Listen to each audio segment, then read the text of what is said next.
palacios y espléndidas plazas. Eran los amos de su entorno. Fueron muy pródigos en encontrar maneras de aprovechar la energía. Crearon obras de arte tremendamente sofisticadas, además de planificar y mantener una civilización por 1500 años. Entonces, después de varias generaciones de prosperidad e innovación, la antigua civilización colapsó, convirtiendo las florecientes ciudades en pueblos fantasmas que serían reclamados por la madre naturaleza.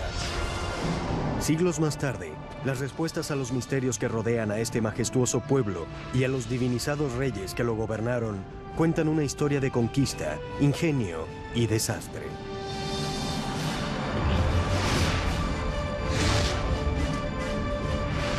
Construyendo un imperio, los mayas.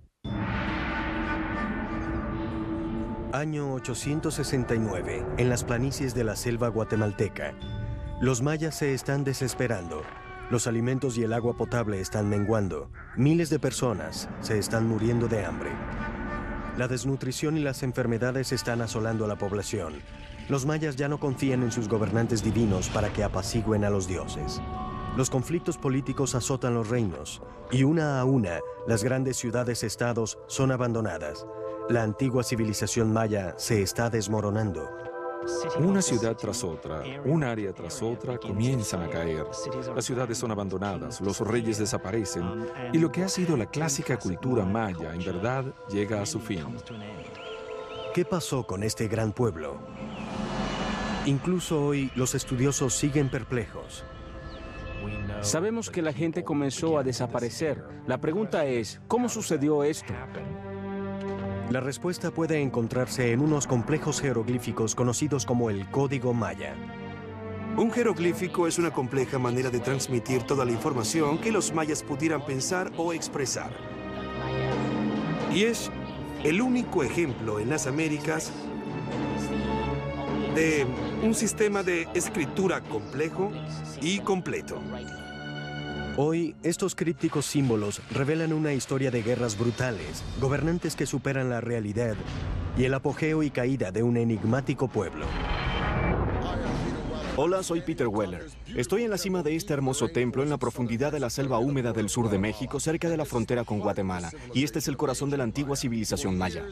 Por años, los arqueólogos creyeron que los antiguos mayas habían sido pacíficamente separados en 40 ciudades-estado o algo así, cada una con su propia dinastía de reyes. Podríamos decir que parecía haber comercio, comunicación, pero no parecía haber ninguna agresión imperial particular, motivada por la sed de tierras o poder fuera del propio territorio de un rey.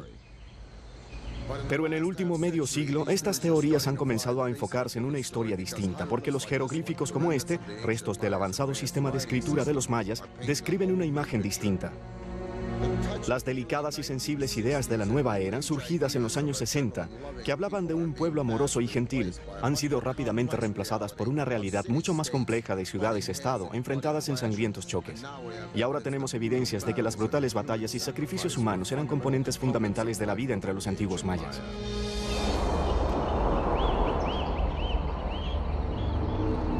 Pero la evolución de la civilización maya en esta compleja red de ciudades-estados no sucedió de la noche a la mañana.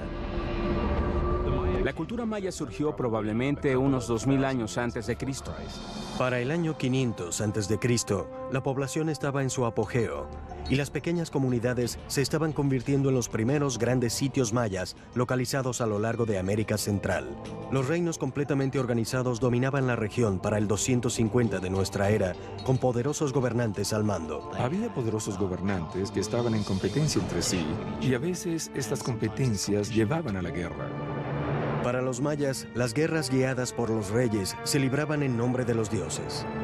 Los reyes mayas eran personas como nosotros, pero para los mayas definitivamente tenían atributos sobrenaturales. El precio de la devoción tenía consecuencias brutales y a veces mortales.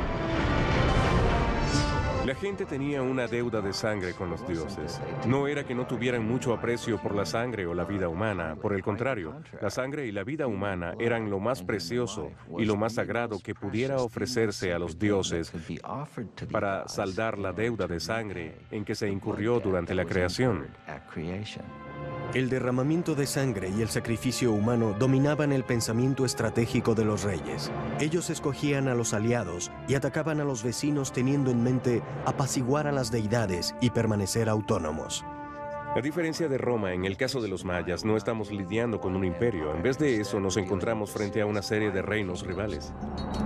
Para el siglo III de nuestra era, la civilización maya estaba floreciendo. Ninguna ciudad logró nunca dominar a todas las demás, pero un asiento de poder estaba en su apogeo. Su nombre era Tikal. Tikal es una de las pocas ciudades que se fortalecieron en el período preclásico a.C. y continuó incólume hasta el final del período clásico. Esta es una ciudad que nunca decayó. Pero en el siglo VI, un poder rival llamado Calakmul comenzó a amenazar la prosperidad de Tikal. Los mayas tenían estas dos grandes capitales dinásticas, Calakmul y Tikal. Esas dos ciudades esencialmente chocaban entre sí. En realidad, era Calakmul la que parecía forjar alianzas por aquí y por allá, alrededor de Tikal, esencialmente para combatir a la ciudad enemiga. Quedaría de parte de un ambicioso y visionario líder construir un centro de poder militar que tomaría a Calakmul. Su nombre era Yikin Chan Kawil. Él construyó una de las estructuras más emblemáticas de los mayas, una pirámide que soportaría las pruebas del tiempo, el templo del jaguar gigante. El monumento más valioso era aquel que implicaba un gran esfuerzo, así que un templo piramidal es un indicativo de tu poder, tu fuerza y tu prestigio. Es una manera de atraer a la gente hasta tu ciudad porque demuestra lo poderoso que eres como gobernante. La construcción en entornos semitropicales con materiales rudimentarios era un reto único, especialmente cuando el objetivo eran las construcciones verticales usando tecnología de la Edad de Piedra. La mayor parte de la tecnología que asociamos con grandes construcciones de piedra era desconocida para los mayas. Ellos no poseían bestias de carga ni tenían herramientas de metal. Lo que sí poseían los mayas era una provisión virtualmente ilimitada de piedra caliza maleable y gran cantidad de mano de obra. El trabajo manual era uno de los elementos requeridos por el rey para el pago del tributo anual. Los bloques de piedra caliza eran extraídos y luego empujados o alados o transportados por fuerza humana hasta el lugar de construcción. Ellos usaban una especie de correas que se pasan por la frente. Al hacer esto, arrastraban literalmente cientos de kilogramos de escombros. Piso por piso, la pirámide se construía a elevada altura.